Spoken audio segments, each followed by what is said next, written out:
Victoria here, Girlboss's executive editor. If you're looking for a luxury getaway to escape your everyday routine, then take this as your sign to book a stay at the Breathless Riviera Cancun Resort and Spa in Mexico. Our Girlboss team retreat turned into the ultimate escape, and we've got the Instagram highlights to prove it. Here's a rundown of our unforgettable stay at this all-inclusive, adults-only beachfront paradise. We enjoyed the best team bonding activities like a sip and paint session and a guacamole making class, which are all part of their amazing life in full color experiences. Add in delicious dinners, deep conversations by the pool, and some well-deserved downtime to chill or snap some beachside thirst traps. So whether you're planning a fun trip with a friend or your own work retreat with your team, Breathless Riviera Cancun Resort and Spa has everything you need for an unforgettable, unlimited luxury vacation. But don't just take my word for it. Come and see for yourself. Book your stay today at the Breathless Riviera Cancun Resort and Spa and start making memories that last a lifetime. For more details, check out the link in the show notes. And hey, don't forget your SPF. Now let's get into the episode.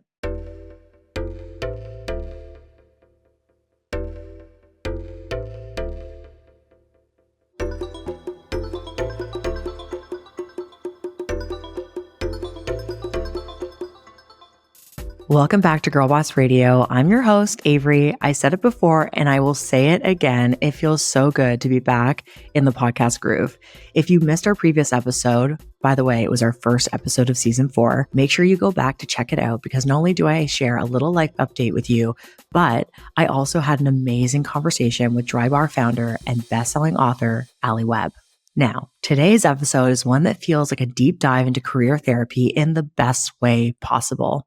Joining me today is Tori Lazar. Tori is an executive coach and a business consultant for purpose-driven entrepreneurs, executives, and brands through her business, Fck Up Well. You might have seen her on the Girlboss website and Instagram, where she's been a guiding light with her Now What career advice column, where she unpacks different career dilemmas each month with a little help from her network of connections. But today we're diving into something a bit different. Tori and I talk about why so many of us feel like our identities and values aren't reflected in our careers. We also discuss the reality of pushing through those challenging periods at work and why sometimes taking a step back can help you find the clarity that you really want. So whether you're feeling stuck in your career or simply looking for a fresh perspective on all things work, this episode is definitely for you. But before we dive in, I did want to share something special. Tori has teamed up with Girlboss to launch a brand new 8-week cohort-based course created to help you design the next chapter of your career. Through group coaching sessions with Tori and your fellow cohort members, you'll gain tools to redesign your lifestyle, gain resilience building tactics, enhance your professional value, and navigate career challenges like a boss. And here's the best part. You can sign up now and get 40% off by using the link in the show notes. Claim your spot by October 8th, 2024. That's right. This opportunity won't be here forever. So act now. If any part of this episode resonates with you and you feel a sense of encouragement to finally take your career into your own hands, Tori's 8-week course is going to be your perfect next step. Let's get into today's episode and start uncovering the path of your career breakthrough. Tori, welcome to Girlboss Radio. I'm very excited to have this conversation with you today. How's everything going on your end? You know, it's pretty good. And thank you for having me. Before we get into like your background, your experience and everything, like what the hell's up with work? What are the main things that are contributing to work being so shitty right now for people? Oh man, I could go on for days. So I'm going to try to keep it as concise as possible. But I think the core issue, and I say this a lot, is that it starts in our childhood. Like we're conditioned as kids to believe that we should conform to match our jobs. You're asked at like 5 years old what you want to be when you grow up, and you don't even know who you are yet, right? You're automatically having to put yourself in this box. And I think for me, I went to school for fashion, and I think a lot of that is because that is the way people perceived me. I'm this girly girl. I liked clothes. I liked creative things. And so I reflected that, right? And then you bring all of this conformity into your job. And so you may end up in positions where it doesn't match your nature, right? It's like you're just kind of mirroring all of these external perceptions of who you are. Yeah, that's kind of my take. It's just, we're just so highly pressured to not be ourselves. I like how you talked about it starting at a younger age or in our like childhood, because I think I read Michelle Obama's book, Becoming. And in that book, she explicitly talks a lot about how we shouldn't ask kids what they want to be when they grow up, because it actually holds space for them to be on this journey of becoming. And you can be many things. You can have cross-lateral careers. You can be multi-hyphenate. And then also you change. And I think for me, when I was 10 and people would ask me, what do you want to be when you grow up? I didn't know that being a podcast host was a possibility. Even 3 years ago, I could have never imagined that I'd be an executive coach, right? It's even years apart. I couldn't have predicted what I'd be today. And that's why I do think it's so important. I incorporate that in a lot of the work that I do, the inner child work. We have to go back to there. That's where the problem started. For me, it's so important to not just slap a Band-Aid on a problem. As a coach, I don't want to just tell you be a better worker, be a strategic communicator. Yeah, that's part of it for sure. But we have to unlearn everything that is not us or that we don't want to become in the future. And when you do that, you start to just kind of pull back these layers and you see all of these other opportunities, right? And I think that's the exciting part of where we are today, is that we're starting to embrace the fact that people can be many things. Women can be many things. Before we get into some of my specific questions around how people can get unstuck, how people can have a more open mindset around being a multi-hyphenate or having many different career kind of chapters in their life, why did you become a coach? I've always been a coach. This is who I am to my core. I have been doing this. It actually makes me emotional to think about, because I have been doing this since I was a child.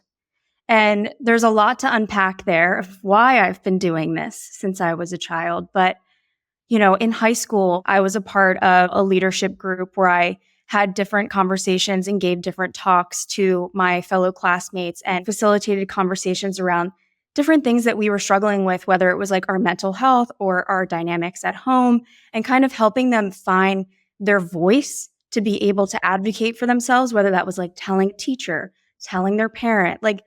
I was doing that as a teenager. Going all throughout my career, I found myself always kind of becoming this safe space for people, this trusted voice where people could come and be these are my raw thoughts. These are my raw feelings. These are my raw ideas. What do you think? But I think what really differentiates me as a coach, and where I can really relate to my clients and the women that I am coaching, is that I've been there. I've been in all the different scenarios. I've worked a 9-to-5. I've been a 5-to-9er. I've been a freelancer. I am a multi-hyphenate. I've owned a business. And I feel it's all just stems from my curiosity. I approach my career like a scientist, right? I'm testing, I'm playing, I'm seeing what works, what doesn't, what I like, what I don't like. And I just want to help women do the same thing and really recognize their potential and what they're capable of, because I don't think as young girls we are told to dream big enough for ourselves. So I want to give that to women, no matter what stage in their career they're in. How do you get women to dream bigger? Oh, a lot of asking questions about why they don't dream bigger. And then you start to uncover, oh, this person said this thing to them that really impacted the way that they view themselves and what their capabilities are. And then from there, it's about figuring out, okay, well, how do we flip that on its head, right? How do we say fuck you to that?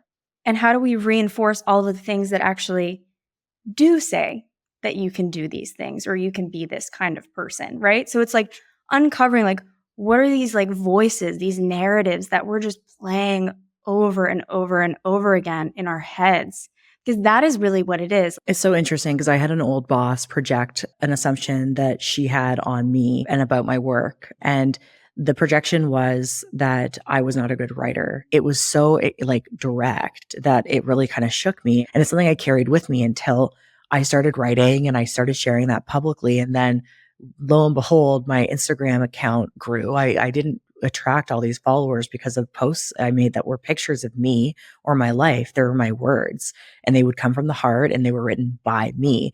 And then I ended up getting a call in with Canadian Business. And then I've been featured on different articles that I've written. It wasn't that I wasn't a good writer. My writing wasn't appealing to her. And yeah, I think that I'm curious because, like, as you were talking, I was like thinking about that experience. I had never ever like explicitly thought about it before like that. But what advice do you have for people that want to get better at shielding themselves from people's projections about them or their Mm. work? I mean, I think just to this point, like what you were saying too goes back to the first point that we were talking about as well, which is conformity, because that boss has a very specific biased idea of what good writing is. Well, that's her opinion, right? And it's really important to apply critical thinking to feedback. And I think that that is the number one thing that women are not told.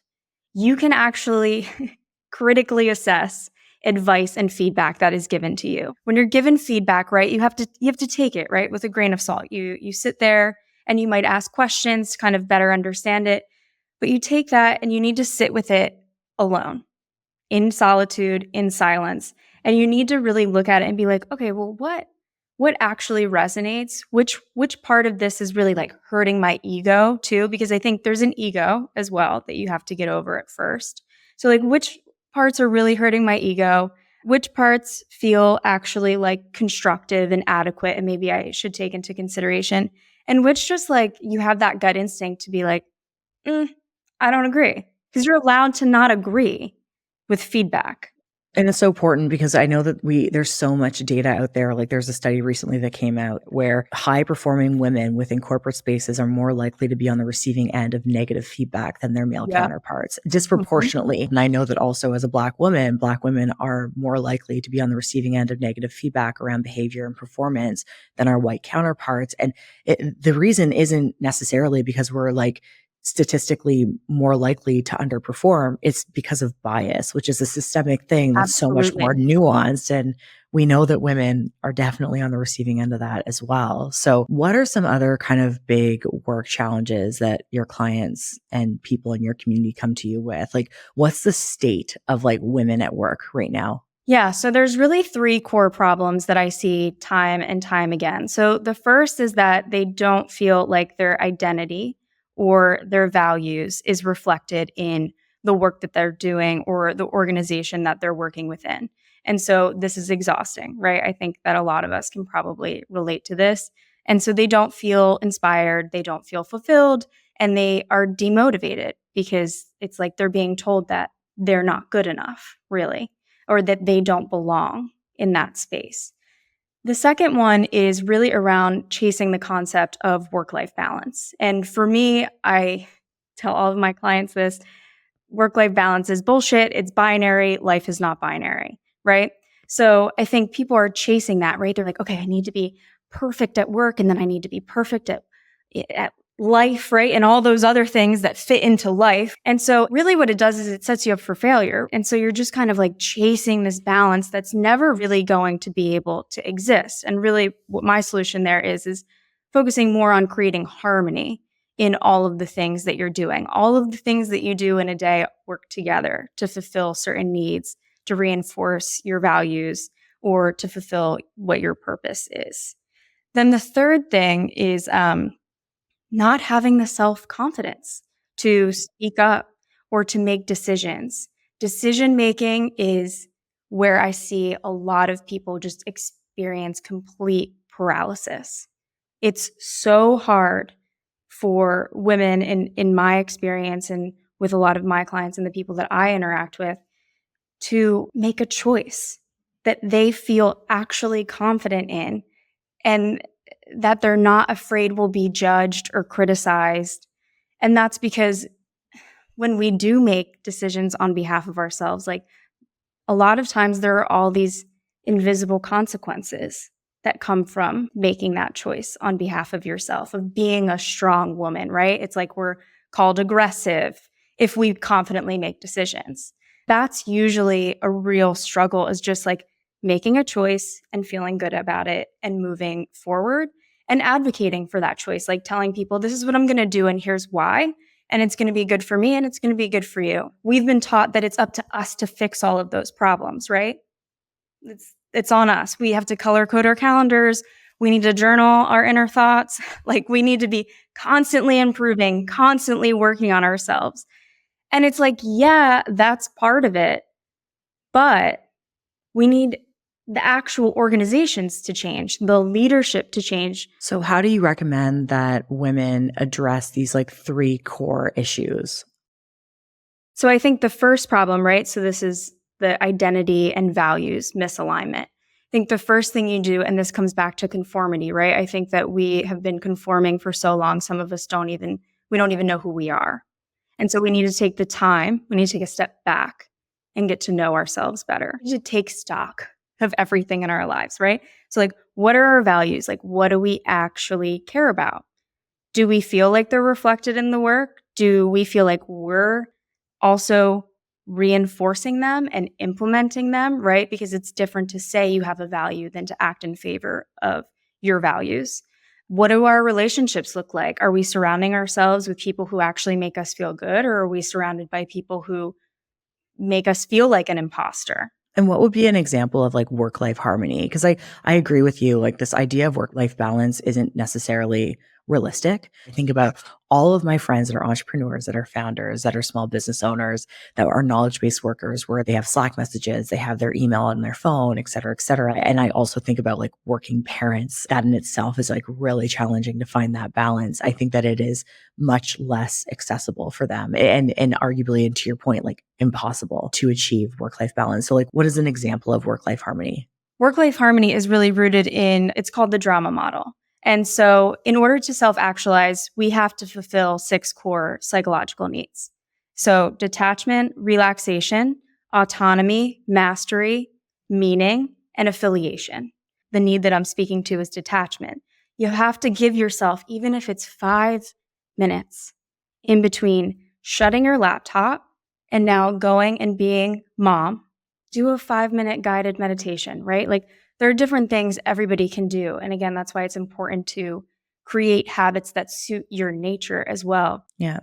And for folks that are like, okay, this all sounds nice, but I work at a tech company. I don't care. I just want to make money. How do people find purpose in their work if they're not connected that way just yet? And I'm more so sharing that, like asking this question for folks that are listening to this conversation right now that need to like pull at that string just to get them through the next 6 months. Cause not everyone is in a position where they can just like leave and find a purpose driven company or an organization or a leader that's like directly connected with their values. How do we find purpose where maybe it feels like there's nothing there at all? You need to figure out who you are beyond work. Because what I hear there is attaching purpose to work, right?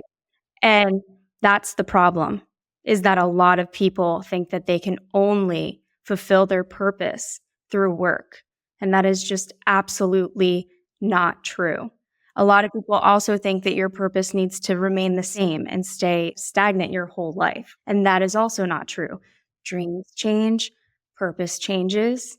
And so I think if somebody is in a place where they're like, yeah, I can't make it work here, right? I can't make it work, but I have to power through for the next 6 months.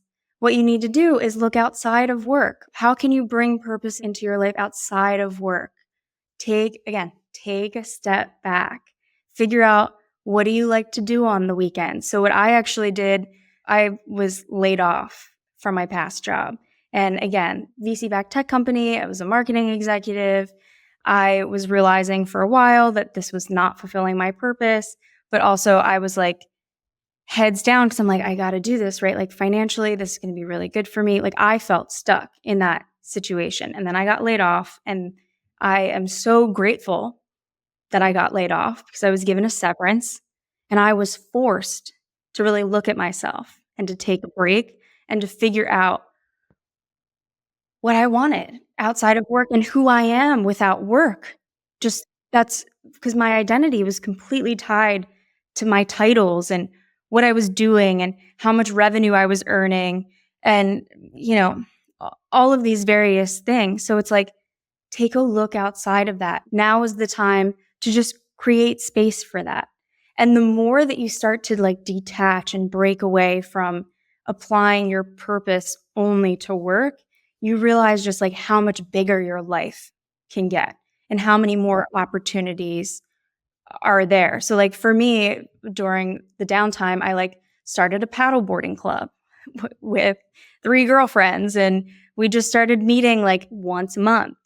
And through that, we started having conversations about our work and what we wanted. And these kinds of conversations led me to the revelation of, well, maybe executive coaching could work for me because I'm good at these things. So it's like these little things can open up, and it doesn't have to be work adjacent to be good for work. How do you think social media is impacting the way that women feel about their careers and about success? Oh, man.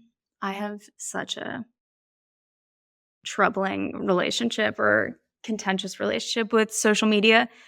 Does it come up often in sessions? Do people talk to you about like comparison and Oh, yeah, jealousy? absolutely. Because a lot of my one-to-one clients, they are executives or they're the founders of their companies or they're entrepreneurs, but they're also like podcasters, or a lot of them are multi-disciplinary, multi-hyphenate. And so social media is very much still a part of their day-to-day.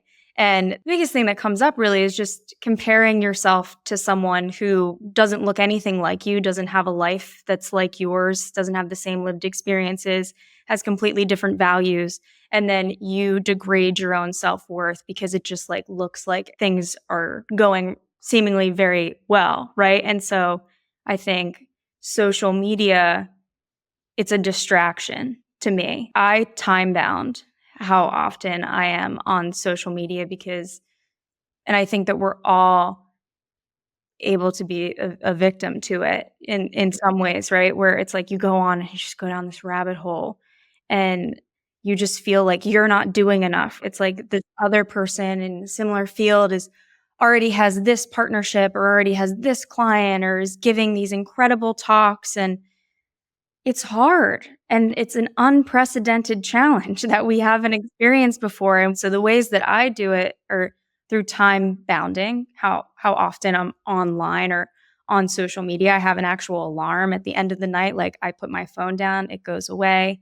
If I'm in my bedroom, it does not come in there with me. No doom scrolling at night. And this is what I encourage my clients to do. It's like you just have to control how much time you're on there. How about for people that can control how much time they're spending on social media like Instagram, but they cannot get away from that feeling of jealousy or comparison? Based off of whatever feelings are coming up for you, you have to assess them. You have to ask yourself, well, why am I so jealous of this person? Why do I not feel like what I have is good enough? But then it's also like shifting and reframing it. Actually, like, good for this person. What I would encourage my clients to do is like send these people well wishes. Like, I see you, you're killing it, and I respect that.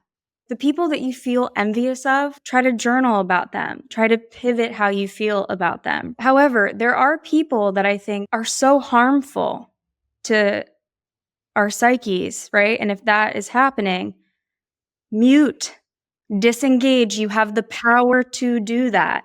That's why I have people start with time bounding, because it reminds them that they have power to step away. They have power to not be on the social platforms.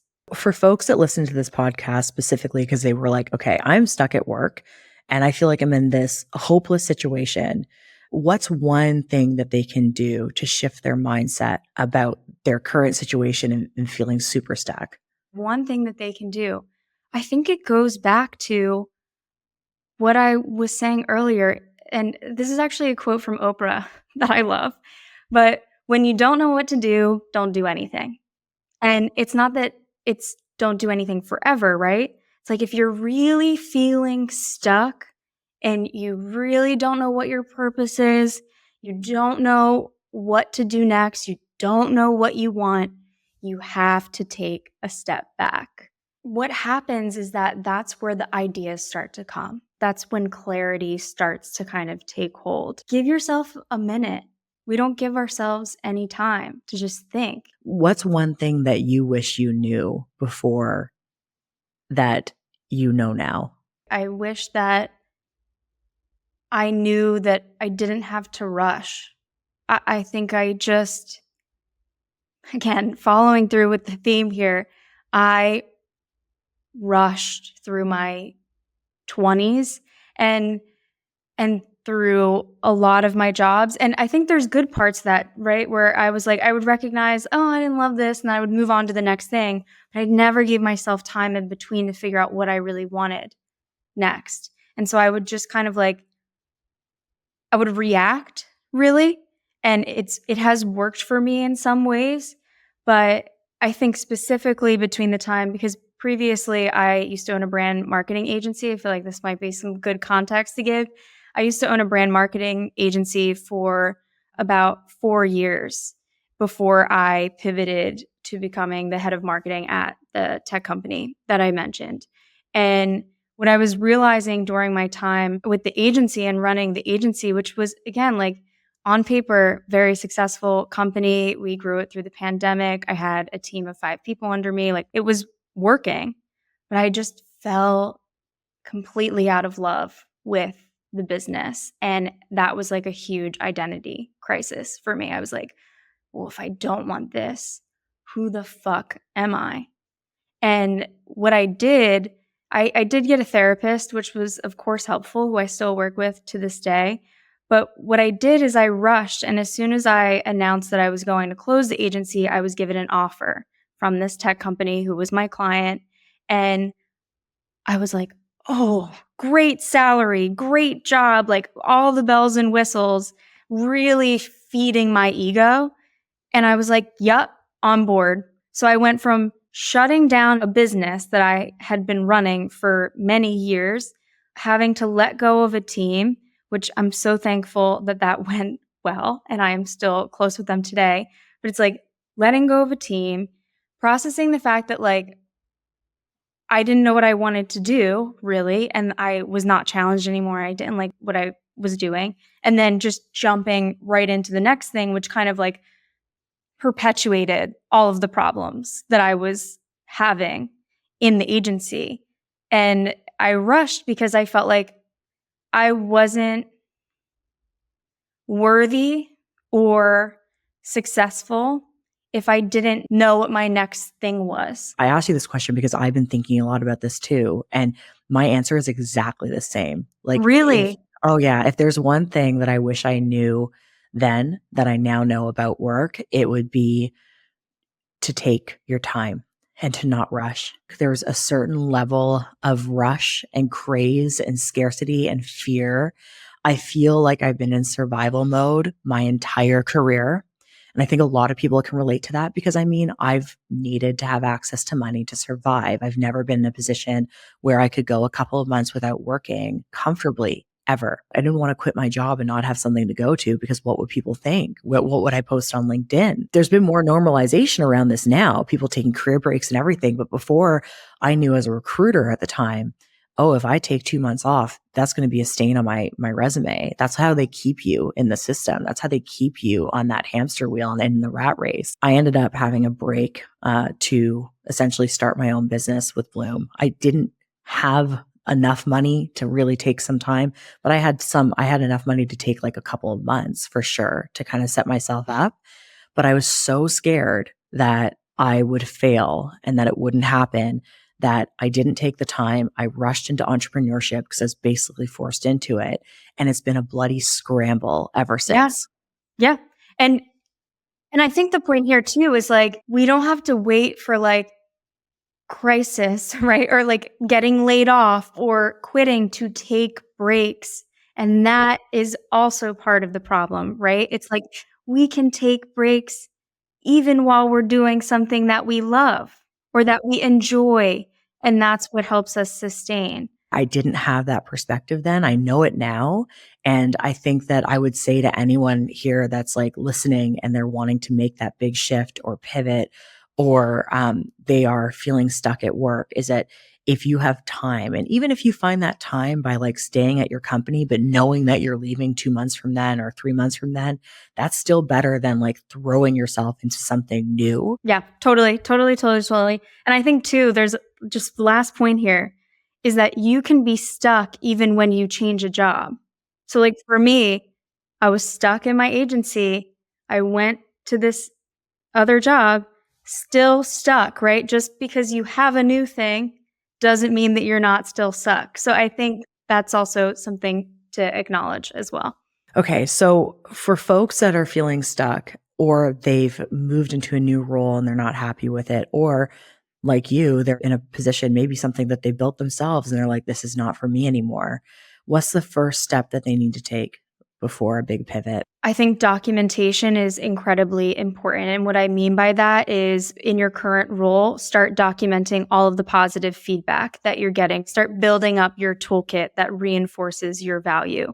So start documenting all of that, any positive feedback that you get. Start mapping out what you're really, really, really good at, right? Like find that those set of like skills or tasks or responsibilities in your job that you perform incredibly well and that also make you feel good. Not just things that you're good at, but things that make you feel good too. And it's like start to identify, okay, this is where I'd like my career to go. I want to be focusing more on these things, which again, you can call your zone of genius or your inner genius is the term. And focus on that, right? So now it's like, these are the things that I'm really good at.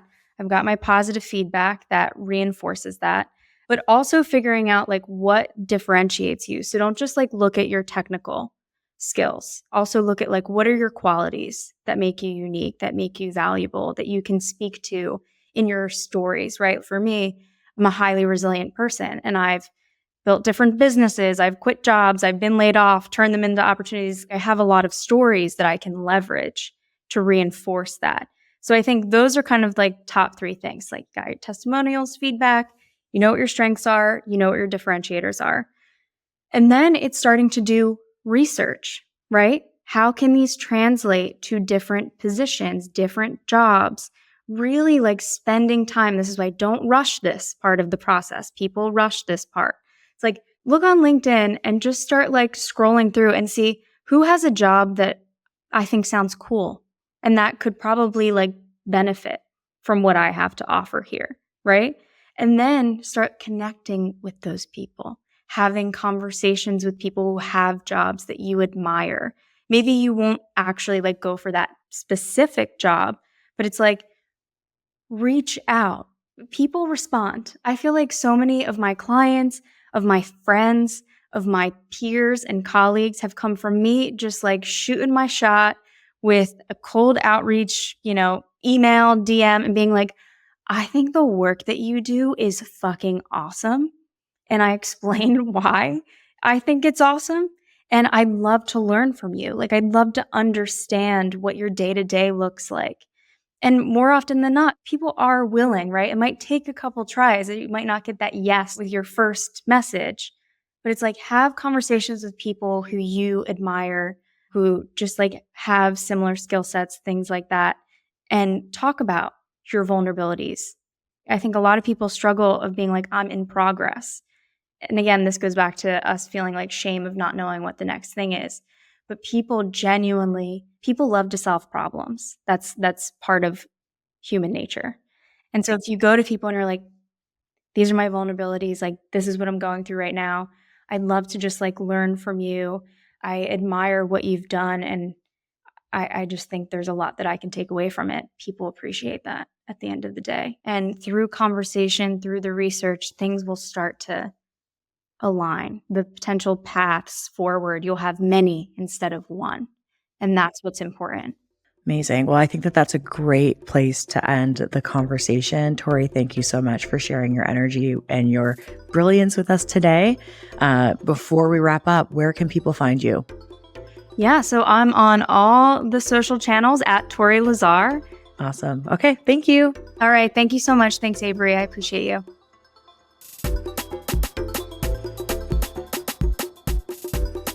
And that's a wrap on my conversation with Tori. Tune in next week for another episode with a very special guest. And until then, do not forget to rate this episode and leave a comment.